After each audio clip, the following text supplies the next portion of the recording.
Este es un podcast dirigido a abogadas y abogados que van en camino a la sala de audiencia, a algún cerezo, a la fiscalía, a su oficina o a cualquier lugar a donde podría dirigirse un penalista.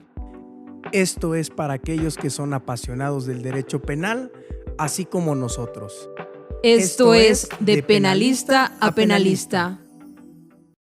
Buenos días, buenas tardes, buenas noches. Mi nombre es José Antonio Albuerne. Yo soy Paula Cruz. Y esto es De Penalista a Penalista. En este episodio estamos de manteles largos. La verdad es que a Antonio y a mí nos complace estar presentando a nuestro invitado de lujo. Es un abogado que nosotros admiramos mucho, admiramos su trayectoria. Y está con nosotros el juez de distrito especializado en el sistema penal acusatorio, adscrito al Centro de Justicia Penal Federal en Querétaro, Eduardo Alberto Osorio Rosado. Un placer, maestro, tenerlo en este episodio. Le agradecemos mucho la disposición y realmente reiteramos que lo admiramos mucho porque no solo es un profesional en el derecho, sino que también se ha caracterizado por resolver también desde este lado humanizado, es decir, humanizando el proceso penal y tomando no solo como partes a los intervinientes, sino también como personas. Entonces le agradecemos mucho estar aquí hoy. Muy buen día, Paula, José Antonio. No, al contrario, gracias a mí por invitarme y considerarme en este espacio selecto. Me gusta mucho el podcast de ustedes, lo he escuchado en ocasiones en carretera, en ocasiones antes de ir a la oficina, tomando en cuenta el consejo que ustedes mismos hacen ahí. Los penalistas, los abogados, hoy en día tenemos esta posibilidad de tener diversos recursos a través de los cuales estar escuchando u obteniendo información, y este espacio que han creado es muy bueno para difundir la cultura jurídica y sobre todo la cultura en el proceso penal. Muchas gracias por los comentarios. Vamos a empezar. Diseñamos algunas preguntitas muy dinámicas para que usted con toda libertad nos pueda explicar, nos pueda ayudar. En el tópico de hoy, que es el procedimiento abreviado. Así, ¿no? Es. Y la primera de todo esto es, ¿el procedimiento abreviado es política criminal o es un derecho humano del acusado? Qué interesante pregunta, porque yo pensaría que sí es un derecho fundamental de las personas que se encuentran en proceso, pero la Suprema Corte de Justicia ha considerado que no. Ha considerado que es una facultad exclusiva del Ministerio Público y entonces le ha dado más peso o matiz, o este matiz de política criminal. Y yo creo que sí es un derecho de las personas que están en un proceso y que tienen todas las posibilidades de acceder a este mecanismo con los beneficios correspondientes, deberían tener la posibilidad de solicitarlo y acceder a él. Finalmente habrá una pena, y recuerden ustedes que, de acuerdo con el artículo 18, párrafo 2 de la Constitución, el sistema penitenciario del país sobre todo se basa en el respeto a los derechos humanos, y en todo hay que siempre ver por los beneficios, los mayores beneficios que pueda obtener la persona sentenciada. Sí, así es. Estoy también de acuerdo, porque hay que tomar en consideración que el acusado o el imputado, dependiendo en dónde se pueda estar desarrollando esta posibilidad del procedimiento abreviado, que puede ser después de la vinculación o hasta antes del auto de apertura a juicio, él no tiene la posibilidad de ofrecerlo, de decir yo quiero estar sujeto a un procedimiento abreviado, sino es la representación social quien tiene la facultad exclusiva de proponerlo. Sí, claro, es una visión importante, interesante, porque al final coincidimos. La Corte creo que nos ha cerrado, si se puede denominar así, la puerta de poder solicitar esa ejecución o solicitar someterse a este procedimiento, cuando a veces ante la situación, ante las características de la propia causa, da mucho que pensar ir a un juicio. Probablemente sea más viable optar por el procedimiento abreviado. Pero qué interesante respuesta. Sí, como segunda pregunta le quisiéramos decir si el acusado o el imputado que admite su responsabilidad para estar sujeto a este procedimiento abreviado puede considerarse esta admisión de responsabilidad como una confesión. No, de ninguna manera. Esto ya lo ha explicado la Corte, lo dijo con suficiencia. debemos prestar atención a ello porque desafortunadamente sí se utiliza en otros procesos. De hecho, he tenido algún caso, por ejemplo, de sustracción internacional de menores, donde lo establecieron abreviado, lo llevaron al proceso familiar que se estaba sustanciando. Y esto es una violación a estas reglas del abreviado y una violación a lo que yo mismo había dicho en audiencia. La Corte ha explicado específicamente en el amparo directo en revisión 1619-2015 la diferencia entre la aceptación de responsabilidad, que es un requisito para la admisibilidad del abreviado, con la confesión como tradicionalmente la conocemos como la producción de una prueba mediante la declaración de la persona que participó en el hecho.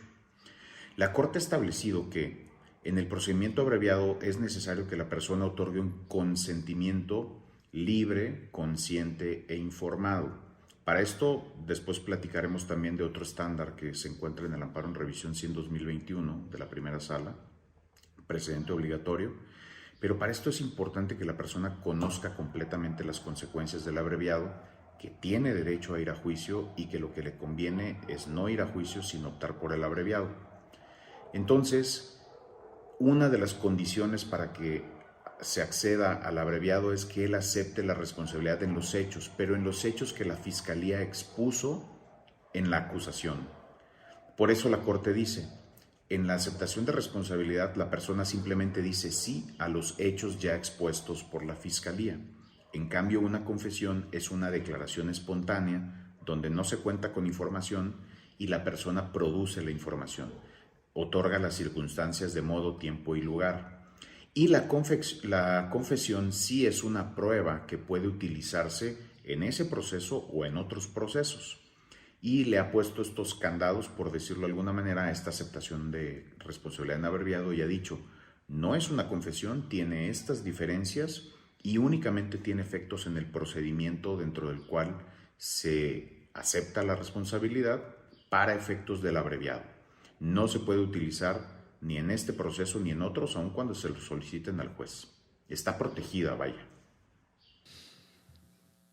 Es interesante porque muchas veces estamos en presencia de procesos penales que se dan con coautores, es decir, con varios sujetos que son considerados como partícipes o incluso como en este sentido, como lo establecí, coautores por tener el dominio funcional del hecho. ¿Y qué pasaría si uno de ellos se sujeta a un procedimiento abreviado?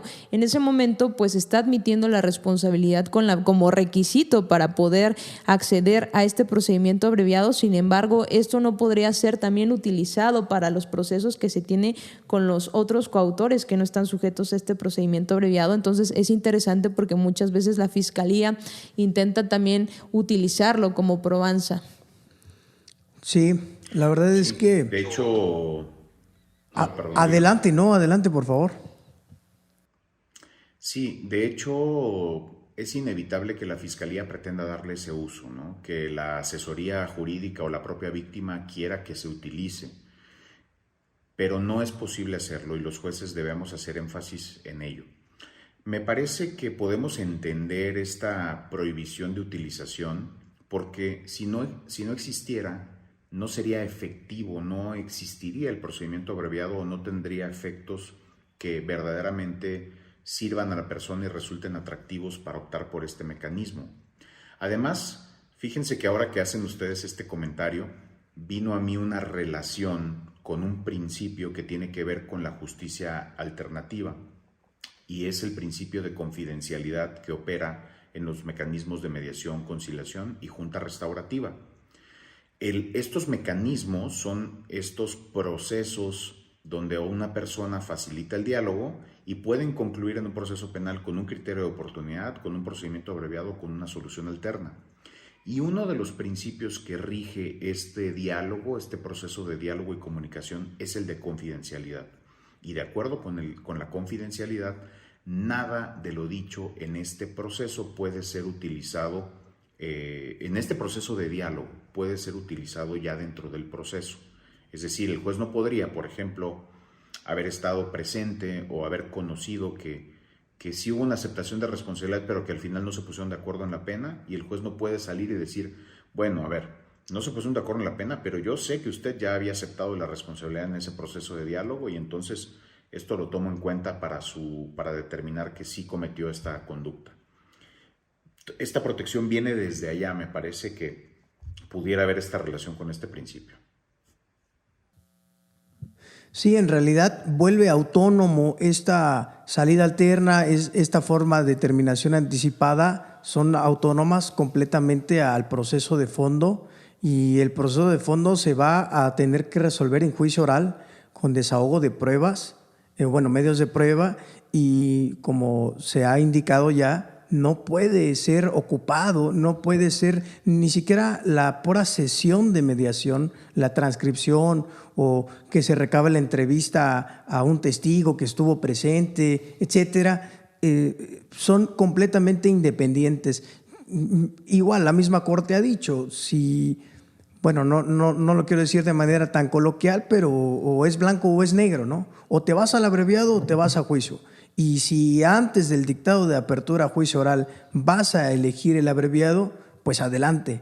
Una vez dictado este auto, ya no hay nada que hacer, vamos a juicio y las consecuencias, con todas las consecuencias que el mismo código establece, ¿no? Por regla general, José Antonio, porque yo sí acepto abreviado en juicio. Hay una razón por la cual lo hago en casos excepcionales y sí he aceptado abreviado en juicio. Si gusta, con mucho gusto lo explico. Me gusta el enfoque que le da. Me gusta el enfoque que le da en diciendo que es un proceso independiente y tiene razón. En el momento en el que se comienza por el proceso para verificar si se puede admitir el procedimiento abreviado, tenemos que verlo como usted dice. Abrimos un proceso alterno a este. En ese proceso alterno, ese proceso tiene su propia lógica, tiene su propia regulación, tiene su propia finalidad. Incluso existe la posibilidad de que dentro ya del proceso abreviado, abierto el procedimiento abreviado para verificar si se aprueba, no se llegue a aprobar por razones como, por ejemplo, que el juez advierta que no existe sustento lógico en la acusación o que puede darse una causa que excluye el delito. Fíjese entonces cómo se ve ahí esta ruta independiente que usted comenta, porque podría no admitirse y se regresa al procedimiento principal sin que lo que se haya dicho aquí tenga influencia en el proceso principal. Pues sin duda es interesante porque al final de cuentas el juez de control tiene un rol, una función muy importante y desde luego debe ser garante, debe, como ya usted mismo lo ha mencionado en muchas conferencias, pues son jueces interamericanos que pueden llevar a cabo ese control de convencionalidad, de constitucionalidad, y no necesitamos acudir al juez de distrito de manera escrita para que nos haga caso, ¿no? Precisamente por eso es de control, porque puede él desde el primer momento inaplicar ciertos supuestos de la ley, inaplicar ciertas formas en que se ha entramado nuestro sistema acusatorio para buscar la solución más benéfica, ¿no? De la persona. Así es, a través también como de la reforma del 2008 en materia de seguridad y justicia se tiene esta división de funciones estableciendo que el juez de control y también el tribunal de enjuiciamiento es el último garante, es decir, está encargado de velar porque en la mayor parte de lo posible se puedan observar y respetar los derechos humanos de las partes procesales.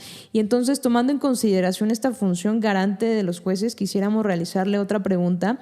Y sabemos que este procedimiento abreviado trae como finalidad que el acusado o el imputado, dependiendo el momento procesal en que nos encontremos, pueda ser beneficiado con una reducción en la sanción que nos establece el tipo penal a través de la clasificación jurídica que realice el agente del Ministerio Público.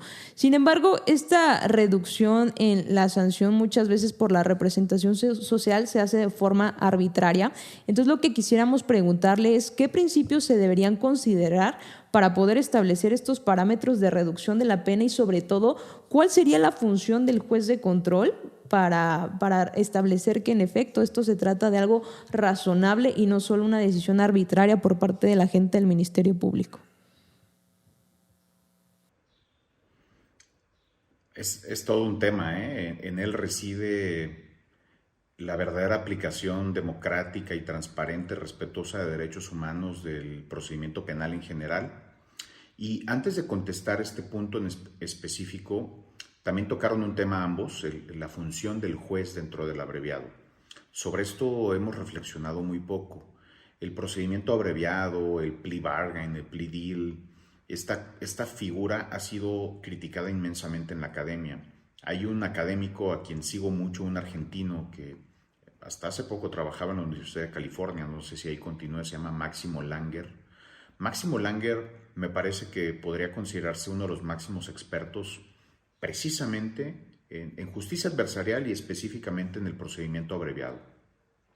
Máximo Langer ha hecho un trabajo excepcional sobre el análisis de esta figura en Estados Unidos y en Latinoamérica y critica que en muchas ocasiones puede estar generando condenas injustas para muchas personas. Pero nuestro procedimiento abreviado tiene un diseño normativo que lo salva, si lo aplicamos efectivamente, de estas desigualdades que ha habido en otros procesos y que lo han convertido en una herramienta no útil y no garante y no democrática. Y me refiero a la intervención precisamente que se estableció del juez de distrito en la aprobación del abreviado. En el artículo, si no me equivoco, 203 del Código Nacional se establece la necesidad de que el juez verifique el sustento lógico, dice ahí, de la imputación, es de la acusación, que haya medios de convicción suficientes. Y creo que ustedes no me dejarán mentir, pero en la práctica en muchas ocasiones, porque a mí me lo piden en audiencia, a veces no fui el juez que vinculó, no conozco los hechos ni los datos de prueba que sustentaron la vinculación y el fiscal te pide que apruebes el abreviado y que en obvio de repeticiones no te expongan los hechos ni los datos de prueba. Esto es completamente inconstitucional, ilegal, y podemos generar con esto que no verifiquemos si la acusación tiene algún sustento. Porque precisamente lo que debemos verificar es que la acusación que el fiscal expone esté acompañada de medios, de elementos, en este caso medios de convicción, dice la Corte, y ha explicado precisamente al amparo directo en revisión 1619-2015, que exista dato de prueba que sustente cada uno de los elementos de la excepción típica.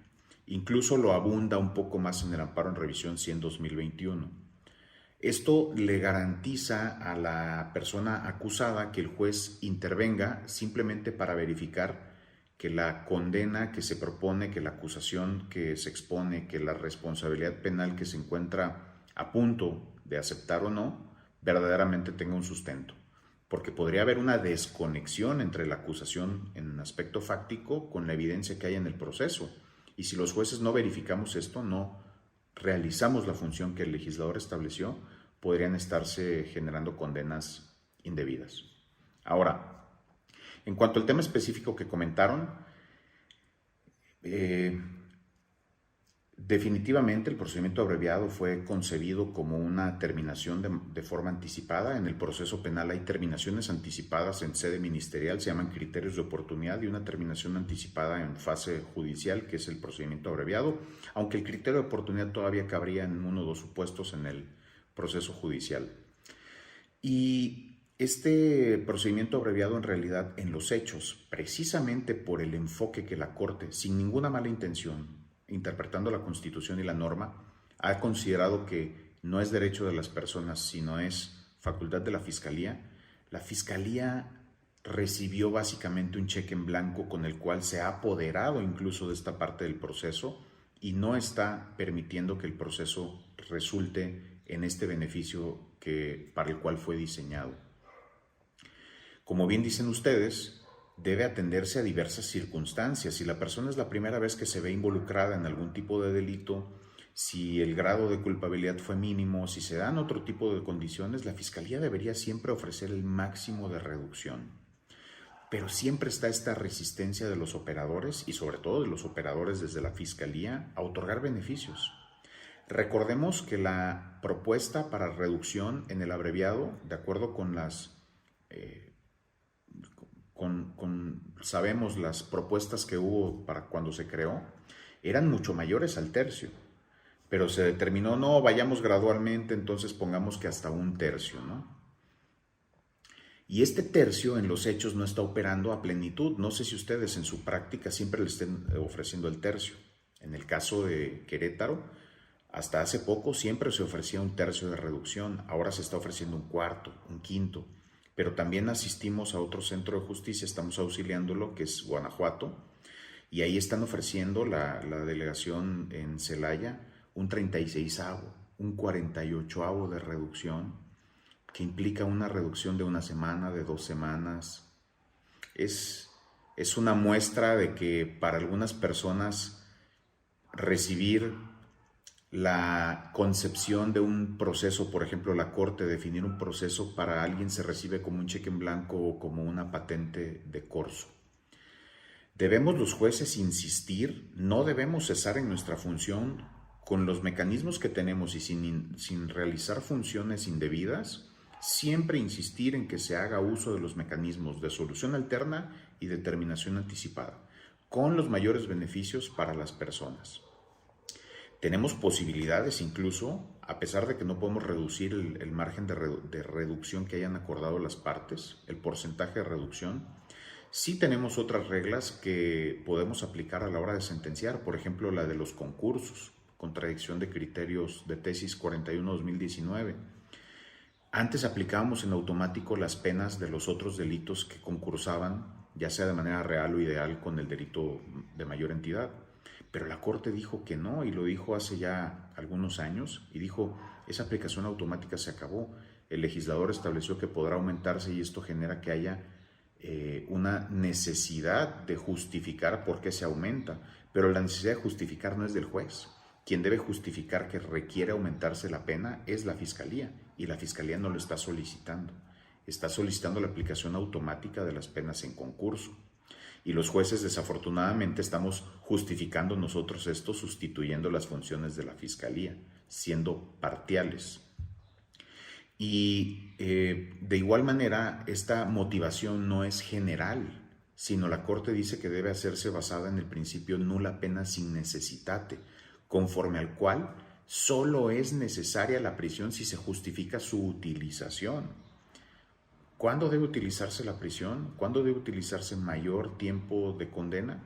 El parámetro está también en el párrafo 18, en el párrafo segundo del artículo 18 de la Constitución, que establece que el sistema penitenciario, como dije hace un momento, se sustentará o tendrá como base los derechos humanos, pero aquí dice, basado en la educación, la salud, el deporte, el trabajo y la educación para el trabajo o la capacitación para el trabajo.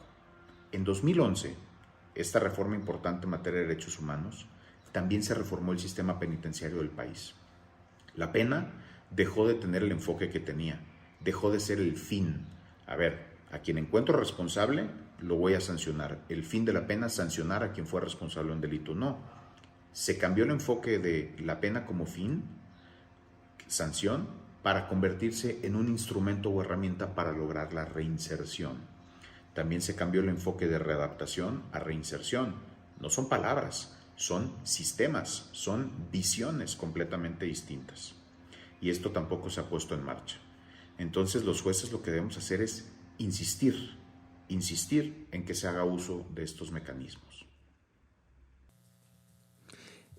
Una pregunta que se me ocurre de esta respuesta tan acertada que nos ha podido exponer, ¿cuál o cuáles serían las soluciones respecto de la aplicación de estos parámetros de reducción? Es decir, necesitaríamos quizá un control legislativo más extenso, más desarrollado en nuestro Código Nacional de Procedimientos Penales para que no quede al arbitrio de la Fiscalía y sea el juez quien pueda llevar a cabo pues el control, la supervisión de que estos requisitos han sido cumplidos. Pienso que sí es necesario que se establezcan parámetros objetivos racionales, aunque luego todos los convertimos en subjetivos en la práctica. Por decirles un ejemplo, me parece que ustedes también se desempeñan tanto en foro federal como en foro local. Ni la Constitución ni el Código Nacional contemplan parámetros que la Fiscalía General de la República está utilizando en la aprobación del abreviado y la determinación si hay el máximo de reducción. Tienen acuerdos internos que han normado su operación, pero que han incidido en el proceso. En este proceso de diseño, de sustento normativo legal y constitucional, y prácticas internas, regulaciones internas, ni siquiera publicadas en el Diario Oficial de la Federación, están entrometiéndose e incluso vulnerando los principios que diseñaron o en los que se sustenta la justicia penal adversarial.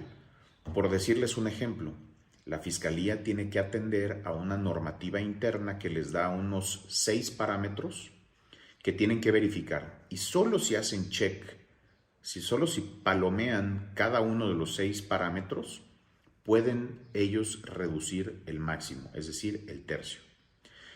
El problema son sus parámetros y cómo los están interpretando ellos mismos, porque aunque son la institución que los creó, no están teniendo una adecuada concepción de cómo se interpretan.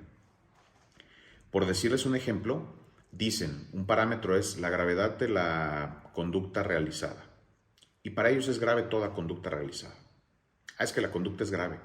Señor, si está reduciendo usted a partir del mínimo, no puede considerarla grave porque su parámetro de reducción está siendo la pena mínima. Quiere decir que lo ubicó en el grado de reproche mínimo. ¿Por qué para efectos de determinar si le da un máximo de reducción si la considera grave? No hay relación, no hay lógica. Segundo parámetro, dicen que el delito no sea de prisión preventiva oficiosa. Bueno, este parámetro es completamente inconvencional, inconstitucional, y existe ya una serie de criterios jurídicos en el sistema mexicano con base en el cual no pueden basarse en este parámetro, ¿no? Y sobre todo, por ejemplo, en Querétaro y en los lugares donde opera la contradicción de criterios 40-2023, pues no podrías aplicar este parámetro, ya quedó en desuso y lo siguen usando. Otro parámetro que utilizan es que la solicitud del procedimiento abreviado sea más cercana a la vinculación que a la audiencia intermedia. Si cumple con este parámetro, también te pueden ofrecer el máximo de reducción. Si se acerca más a la audiencia intermedia, ya ellos dicen, básicamente pienso que la lógica es, me hiciste perder tiempo, hacer uso de recursos humanos y económicos, no te voy a dar el máximo de reducción. Que aquí también hay un problema, un inconveniente. Hemos vuelto a las prácticas escritas en un sistema oral. Cuando yo inauguré el Centro de Justicia y funcionamos los 3 primeros años, la solicitud de abreviado se hacía ahí en audiencia verbalmente y así se tomaba. Cuando regreso al sistema en 2021, en la actual administración de la Fiscalía General de la República, ahora se exige que la solicitud de abreviado sea por escrito, presentada ante la Oficialía de Partes de la Fiscalía General de la República. Y además y por escrito te contesto y nos vemos en audiencia. No hay diálogo, no hay ese diálogo al que se refiere la Corte en el amparo en revisión, si en 2021, y los jueces no estamos controlando que exista. Bien, entonces, este parámetro a veces no lo consideran cumplido porque dicen su señoría, pues es que nos lo acaba de pedir apenas y estamos más cerca de la intermedia. Y hay otro parámetro, que este es el parámetro estrella que siempre consideran no cumplido. Dicen, hay un parámetro que dice que se tomará en cuenta si la persona dio información para investigar otros delitos y a otras personas imputadas. Y siempre dicen, y este parámetro no se cumplió. ¿Por qué no se cumplió? Porque no nos dio información. ¿Qué información esperaban? Por ejemplo, que nos dijera de dónde adquirió el arma de fuego o la droga. Y están interpretando mal este parámetro, no funciona así. Yo explico a la Fiscalía que esta regla tiene como propósito que si la Fiscalía tiene datos ciertos, elementos objetivos que establezcan que la persona tiene información de otro delito u otros imputados, se le llamará en presencia de su abogado, se le hará saber y se le pedirá información. Si él ante este panorama cierto y objetivo no quiere cooperar, es justo que no le otorgues el máximo de reducción por no cooperar e impedir que se persigan otros delitos. Pero es solo en ese caso o similares. No es en todo delito de portación, de posesión, que tú esperes que la persona venga a decirte dónde la consiguió para que persigas otro delito. Porque le explico a la Fiscalía que esto implicaría autoincriminarse. En un delito de posesión, de portación, ir a decirle, oye, la adquirí en tal lugar, implica reconocer que la portaba, poseía, y entonces la adquirí de tal lugar. Y le explicó también esto en audiencia, que las personas con base en el derecho a no autoincriminarse pueden guardar silencio toda la investigación y todo el proceso, y que incluso cuando acepten su responsabilidad en abreviado, no es una confesión. Entonces, ¿qué tenemos que hacer? Hacer algo muy importante para evitar que mediante reglas internas otras instituciones se apoderen del procedimiento penal y echen abajo normas constitucionales, principios constitucionales. Solamente el poder reformador de la Constitución tiene la capacidad de decir hacia dónde va el proceso. La Corte lo ha avalado en interpretaciones, pero con una circular interna tornas completamente distinto el proceso. ¿Y qué decir de los actores? El Estado a través de otras instituciones. Si es un asunto de energía, no quieren acuerdos reparatorios ni CFE ni Pemex, ¿no? O Pemex hasta 2,000 litros. Si es asunto del SAT, el SAT no quiere nunca acuerdo reparatorio, nada más quiere abreviado, quiere sanción. Si es asunto de Profepa o del ambiente, no quieren soluciones alternas. Entonces, básicamente, cuando se trata de diversos bienes jurídicos donde el Estado tiene la posibilidad de hacer efectivas las soluciones alternas o la terminación anticipada, se niegan a hacerlo. Quieren sanción, quieren la aplicación del proceso como antes. Y justamente ahorita que estamos haciendo referencia a que cuando la víctima se entiende como la Profepa, Pemex, CFE, también hay que entender que, en efecto, el procedimiento abreviado es una facultad exclusiva de la representación social en donde se la ofrece al imputado y a su defensor, o al acusado y su defensor. Sin embargo, está la posibilidad a través del Código Nacional de Procedimientos Penales que la víctima u ofendido no presenten una oposición. En este caso, como usted bien lo acaba de hacer referencia, que a veces CFE, Pemex no están en posibilidades, o más que en posibilidades, no tienen como el sentido de que el imputado, la voluntad para que se pueda realizar este procedimiento abreviado. Sin embargo, ¿qué podríamos entender como esta oposición fundada por parte de la víctima o del ofendido? La oposición fundada tiene que ver con que esté debidamente garantizada la reparación del daño. Sería el único supuesto que contempla el código. Primero habla de oposición fundada y más adelante dice se considerará oposición fundada cuando también de manera cierta y objetiva no esté garantizada la reparación del daño o no se esté proponiendo reparar el daño de acuerdo con lo que también de forma cierta y objetiva esté probado en la investigación. Normalmente llegamos a estas etapas sin que haya prueba fehaciente, prueba cierta, objetiva, de lo que está pidiendo como reparación del daño la víctima u ofendido. Porque hay prueba de 15,000 o 20,000 pesos si quieren 150,000, 200, 1,000,000 y no hay sustento. Entonces, si la oposición en la reparación del daño encuentra sustento en la investigación, será fundada. Si no hay sustento, se le dirá que su oposición pues se toma en cuenta y se registra, pero que no impide que se apruebe el procedimiento abreviado. Estas instituciones, Pemex, CFE y demás, se están oponiendo no tanto al abreviado, sino al acuerdo reparatorio. Por ejemplo, dicen, mi daño es de 4,000 pesos, ¿no? El trasvase de una cantidad Pemex, y que me los pague, pero no le voy a otorgar el perdón, no quiero acuerdo reparatorio, que me los pague en abreviado, es decir, que me los pague, me repare y sanciónalo. Y tienen toda esta facultad. Creo que se partió de una muy buena fe del Estado, de las instituciones y de las partes, pero todos tenemos una visión de que el proceso penal debe ser de castigo, y entonces las víctimas están diciendo sí que me repare el daño, pero no en acuerdo reparatorio, en abreviado, es decir, que se vaya con su pena y su antecedente penal. En esto también debemos reflexionar y hacer algo. Sí, claro, ha imperado el punitivismo, ¿no?, en su máxima expresión, y sobre todo esta educación que hemos tenido del derecho penal como algo severo, como algo grave, como algo que no es retributivo.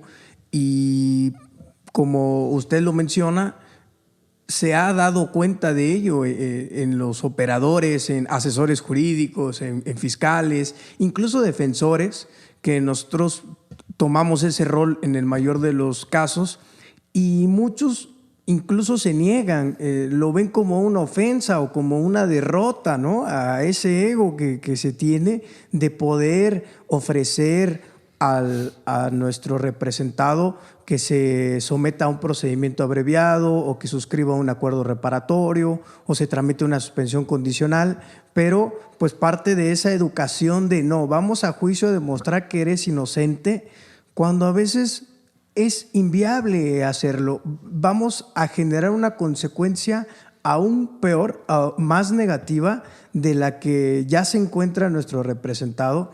Pero bueno, al final de cuentas, tenemos nosotros también desde nuestro campo de acción que ir cambiando la cultura jurídica de eso, ¿no? Ir cambiando esa visión del derecho penal, que creo que si se encuentra una mejor postura, una mejor panorama, pudiéramos llegar a cosas más benéficas para nuestra sociedad, nuestra comunidad, y desde luego la comunidad jurídica se vería beneficiada en muchos casos.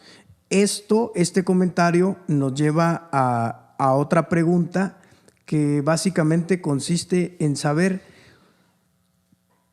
cómo sabemos o cómo podemos determinar que el procedimiento abreviado en un proceso es lo más benéfico para la persona procesada.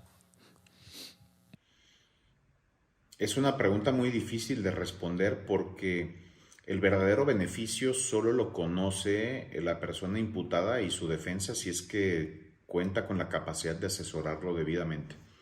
Pero antes de responderlo, José Antonio, tocó usted un tema muy importante.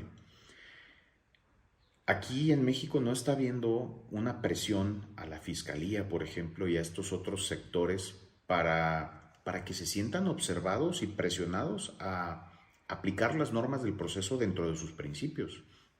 Las barras, asociaciones y colegios de abogados no están hablando de estos temas. Estos temas que estamos platicando sobre los parámetros y cómo se han apoderado del proceso con prácticas no legales y no constitucionales, sino con normativas internas, las estamos platicando en mesas de café, en escritorios, en foros académicos y en estos espacios como el que se ha abierto ahora. Pero las barras, asociaciones y colegios de abogados deberían estar teniendo este tema siempre presente y que la Fiscalía sepa que están siendo observados y que se les exija que respeten el procedimiento. Porque si se han apoderado de él es porque se lo hemos permitido todos. Se lo hemos permitido los jueces, los abogados, todos los operadores jurídicos. Y cada vez más, casilla a casilla, casilla a casilla, avanza kilómetros la Fiscalía en este retroceso al proceso penal de corte acusatorio. Y bien, perdón, retomo el tema, discúlpeme, no quise dejarlo. ¿Me repite, por favor, la pregunta para retomarla? Sí, claro. ¿Cómo saber si lo más benéfico es optar por el procedimiento abreviado? Bien, los jueces también tenemos que hacer énfasis en esta verificación del sustento lógico de la acusación. En esta verificación de que la acusación esté sostenida por evidencia, por medios de convicción, específicamente por datos de prueba.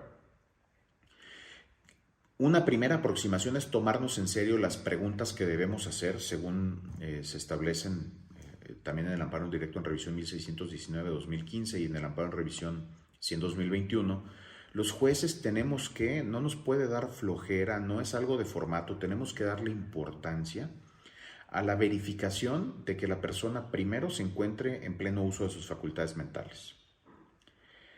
Hago alusión a una de las películas más famosas del derecho, que se llama 12 hombres en pugna. Esta película en su versión de los años 50. Recordemos cómo nos presenta el cineasta al sistema penal.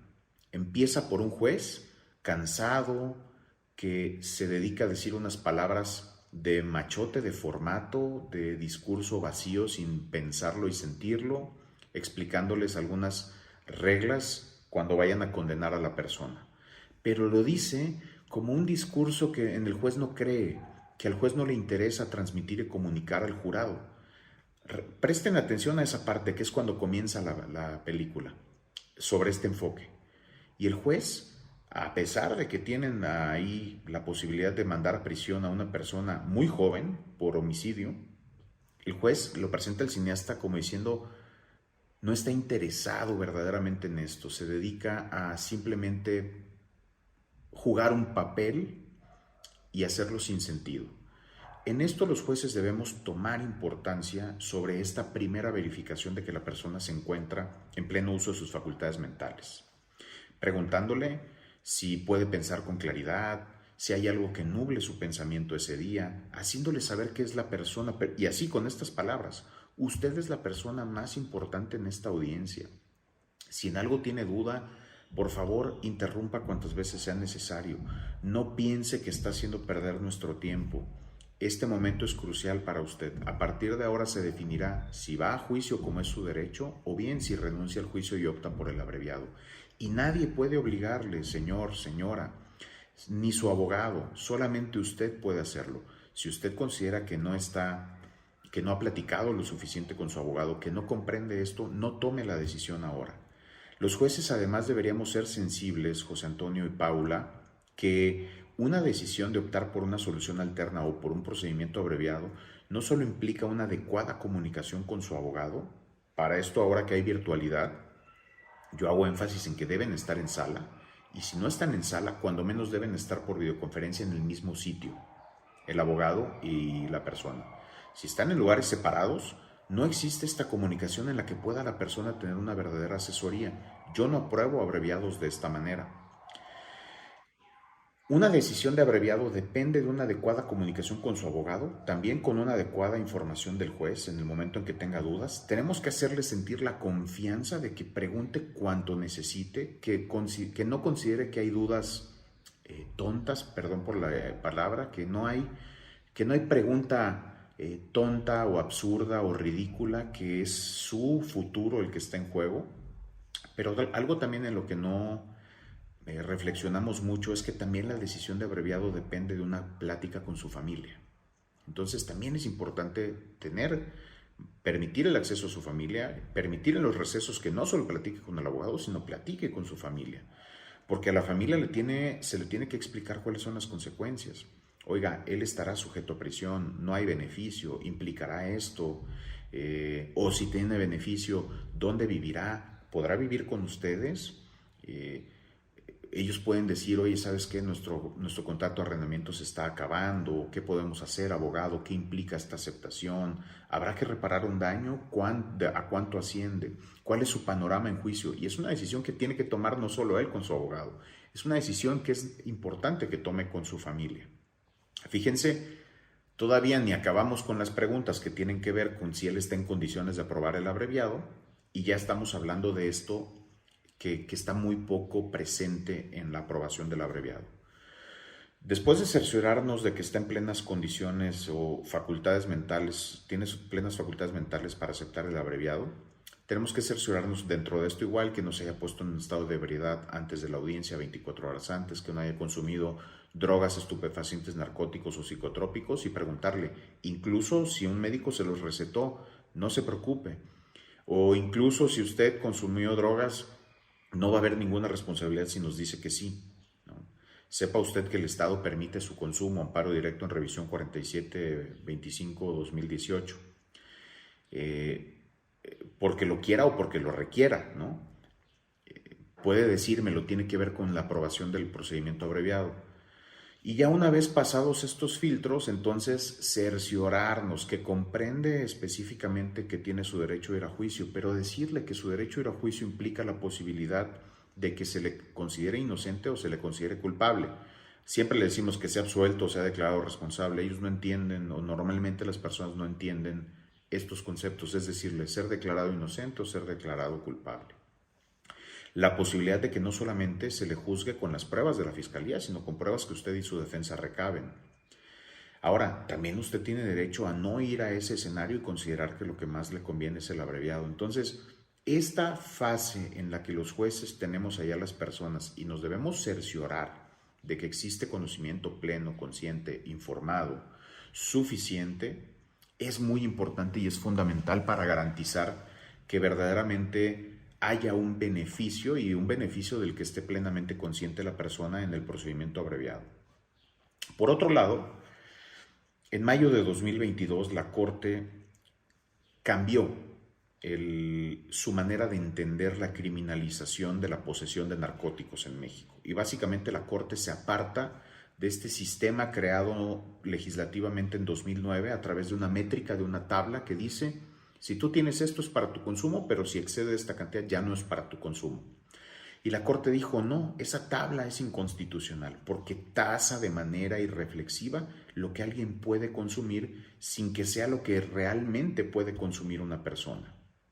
Entonces, cuando una persona se adscriba como toxicómano, ahí se activa una obligación de la Fiscalía. Ya no puede perseguir a esta persona, judicializar el asunto porque la cantidad que se le aseguró a quien dice ser toxicómano rebasa la tabla.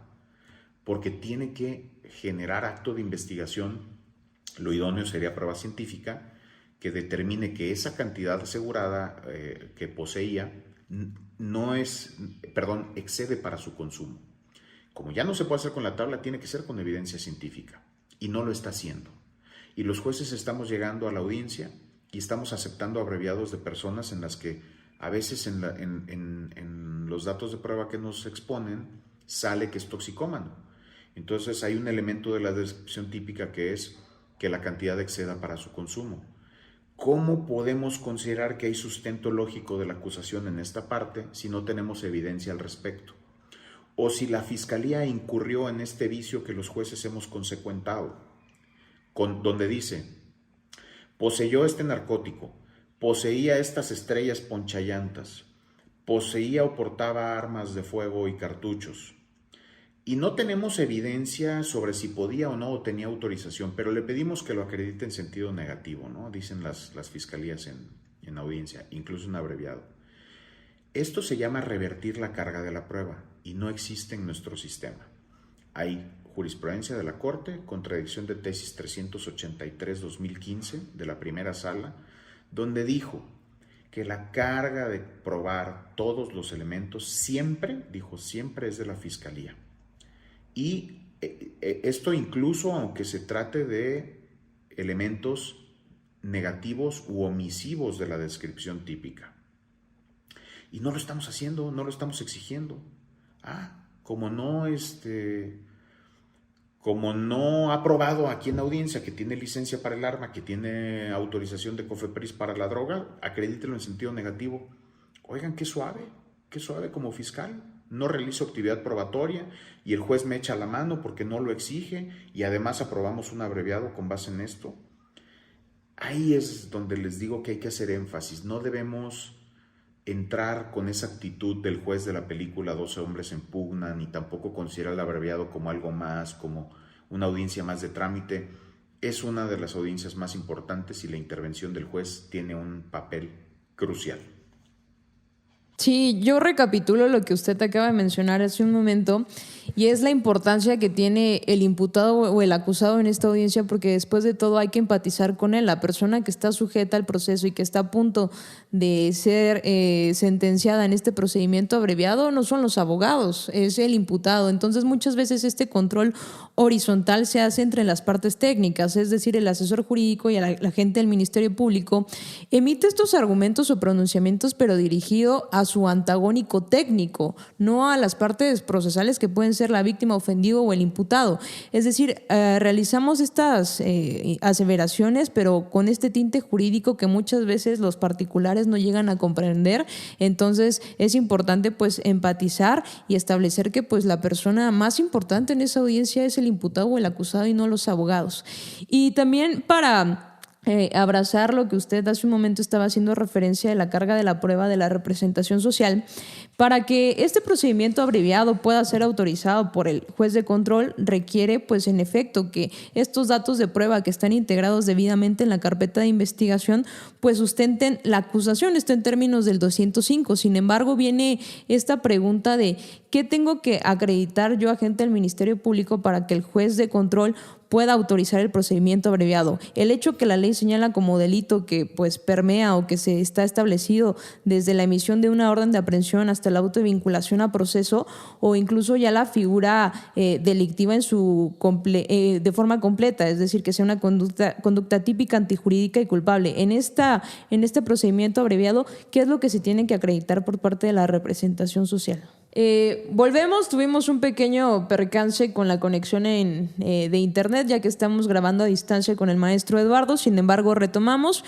Le estaba haciendo una pregunta que toda vez que el Código Nacional de Procedimientos Penales nos establece que para que el juez de control pueda aceptar este procedimiento abreviado, requiere pues que en efecto, a través de estos medios de convicción que están integrados en la carpeta de investigación conocidos como datos de prueba, se pueda establecer los elementos de la acusación. Sin embargo, mi pregunta va en términos de que qué es lo que se tiene que probar en ese momento. El hecho que la ley señala como delito que permea o nace desde el libramiento de una orden de aprehensión en términos del artículo 16 constitucional, o posiblemente también el hecho que la ley señala como delito que es un requisito en términos del 316 fracción tercera para el auto de vinculación a proceso, o ya en este procedimiento abreviado se tendría que acreditar la figura delictiva considerada como pues la conducta típica, antijurídica y culpable. Muchas gracias por la oportunidad. Y antes de contestar la pregunta, especifico, me equivoqué en el dato de corrección de tesis sobre los elementos negativos que ya interpreta el 120 del Código Nacional de Procedimientos Penales. Es 383-2013, no 2015, y fue resuelta desde 2014 y no la atendemos. Bien, lo que debe verificarse, y hay todavía en audiencia sigue habiendo una falta de comprensión, y pienso que aquí la Corte abonó en la manera en la cómo resolvió el tema, sobre si se deben acreditar o justificar con el estándar correspondiente los elementos de la descripción típica o no. Sí debe hacerse. Definitivamente los jueces debemos verificar que se encuentren justificados los elementos de la descripción típica sin que exista la posibilidad razonable de que haya una exclusión del delito. Entonces, esto también nos lleva a verificar que exista una conducta, que esa conducta sea típica, sea antijurídica y sea culpable. Porque si en el procedimiento abreviado detectamos la posibilidad, esta incertidumbre racional de que pueda darse el elemento de la descripción típica, es decir, el delito, y pueda existir la posibilidad de que haya un excluyente de delito, no debemos aceptar el abreviado. Debemos rechazarlo, volver al procedimiento ordinario, como bien dijo José Antonio en esta analogía, cerrar este proceso independiente y volver al procedimiento ordinario para que este asunto llegue a juicio y entonces en juicio la persona pueda tener un beneficio. No absolver, porque de acuerdo con el diseño que tiene el abreviado en el Código Nacional, no está permitida la absolución. En el procedimiento abreviado no hay un juzgamiento anticipado de la responsabilidad penal. Se abre para ver si se termina con los beneficios que corresponden, salvo que en el procedimiento abreviado haya algo muy notorio, como por ejemplo que se haga sumamente patente con los datos de prueba que exponga la propia fiscalía que la conducta no se comete, o que se da alguna causa excluyente muy manifiesta de delito o alguna causa de sobreseimiento que lleve de manera indudable a que se considere extinguida la acción penal o pueda llevar al sobreseimiento. Pero digo, solo abro esta puerta para considerar los espacios muy excepcionales que podría haber, pero por regla general hay que atender a esto para ver si se aprueba el abreviado y si no, cerrarlo y regresar al procedimiento ordinario para que siga a juicio y pueda tener un mayor beneficio a la persona. Muchas gracias por su respuesta. Ya estamos terminando, ya estamos finalizando este espacio. En verdad, nada más nos queda agradecerle por su generosidad, por su tiempo, por darse el espacio de estar aquí con nosotros. Es usted un juez demasiado humano y creo que eso es lo que falta. Antes de ser excelentes profesionistas, tenemos que ser o aspirar a ser mejores personas, y eso evidentemente permea en nuestro ejercicio profesional. De mi parte, agradecerle que se haya dado cita con nosotros, sus respuestas. Nos llevamos demasiado aprendizaje y pues no sé si quieres comentar algo. Sí, de igual forma agradecerle infinitamente. La verdad es que nos complace mucho estar compartiendo este espacio con usted. Lo admiramos, por eso fue este contacto, porque realmente pues seguimos su trabajo. Y como bien lo dije al principio, no solo lo admiramos como profesional y profesionista en el derecho, sino también con este lado humano y cómo empatiza con los particulares que se encuentran pues sujetos a un proceso penal como víctimas, ofendidos o imputados.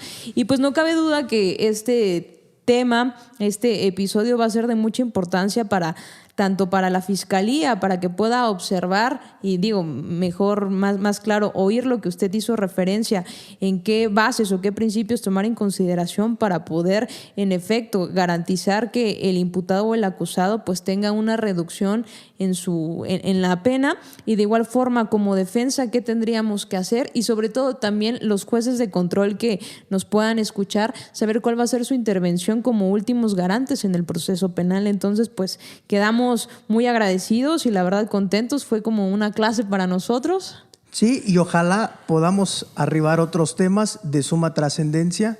Sé que con sus exposiciones nos dará mayor claridad a esto. Muchas gracias. Y sobre lo que dice Paula, el papá de mi secretaria particular, que en paz descanse hoy en día, era un sabio, un médico internista que después se dedicó a la psicoterapia.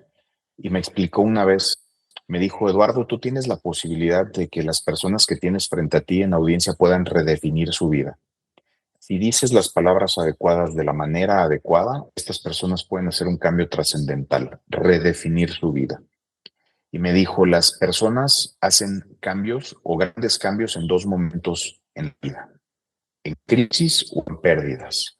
Y a quienes tú tienes en el proceso penal están en crisis. Por eso, si logras saber de qué manera comunicar con ellos y decir las palabras adecuadas de la forma adecuada, no solamente estarás resolviendo un asunto, sino estarás generando un cambio en ellos. Así que esta visión me ayudó, me he regido por ella, me ha dado resultados y me siento contento y satisfecho en cuanto a que no solamente nos permite a los jueces desempeñar una función de rectores del proceso, resolutores, sino también de estos elementos que fuimos puestos ahí y tener la posibilidad de influir positivamente en una persona que colateralmente estará influyendo esto positivo en la sociedad. Debemos hacer énfasis en esto, no solo los jueces, todos los operadores. Muchas gracias por la invitación. Deseo que sigan teniendo mucho éxito, que continúen este espacio, que lo hagan crecer. Muchas gracias, maestro. Un placer y le mandamos un abrazo a la distancia. Vamos a dejar sus redes en las descripciones de los videos para que las personas que no lo conocen puedan tener acercamiento a su trabajo. Pero bueno, por lo pronto esto ha sido todo. Esperamos vernos pronto en otra emisión. Y pues esto ha sido de Penalista a Penalista, ¿no? Así es, nada más les agradecemos mucho sus likes, sus comentarios y sobre todo que compartan para que pueda llegar a más operadores del sistema penal. Hasta la próxima. Hasta la próxima.